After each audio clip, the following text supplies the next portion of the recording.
Just briefly, what was the reception like? Oh, it was great. Yeah, it was great. Yeah, everybody was glad. My dad was the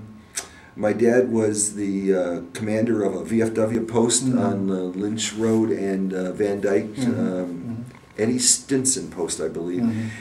And you know, back in the early '60s, the VFW started this thing where if you were active duty and overseas, you didn't need to pay dues. Oh, okay. So my dad, as the post commander, he like got the hall for nothing, and so he threw this big party at the VFW hall, and you know, big banners up, "Welcome home, Tim," and everything, and you know. But then, of course, the second tour, my first wife worked at Blue Cross Blue Shield downtown, and she ran a bunch of these machines, and the service manager was a big flirt. He was always flirting with the women, and she used to keep my picture on the machine. And he had said to her a few times, when he comes home from the service, have him come out. And so I was home for a couple of weeks, and I said, "Who was that guy?" And she had his card, and I called him, and I had an appointment, and a week later I started to work for Remington Rand, and that's who I've been with for 38 years. Are you still with them now? Yeah, the name has changed a couple of times, but it's still the same company. And 38 years later, I'm still working for them, fixing machines and teaching electronics and this and that. But no, I never really kept up with anybody. You know, ditched the first wife, but never really, you know, except for Mike, who was up there in Algonac. Never really, and I lost touch with him. I really haven't kept up with anybody. I do belong to the VFW, the American Legion, the Vietnam Veterans of America.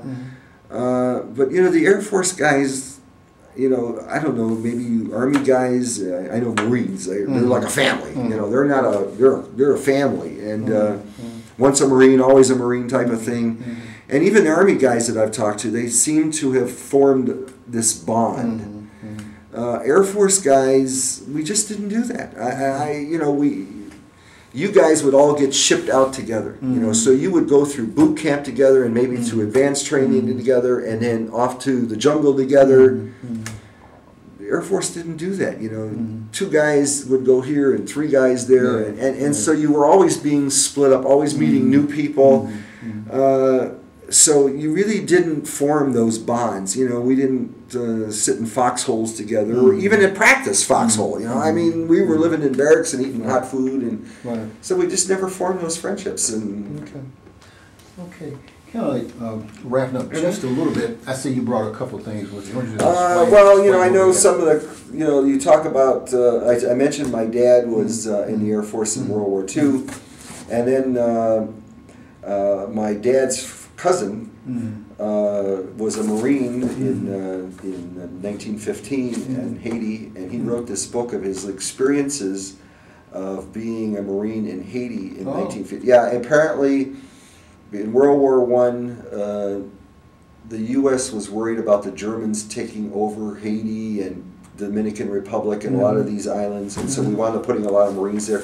And so he actually was living with some of the natives, and he was made a lieutenant in the Haitian National Guard. So I have, and he had some kids with this. So I have some Haitian relatives. But anyway, yeah, so this is interesting. I have his dad was in the Spanish-American War.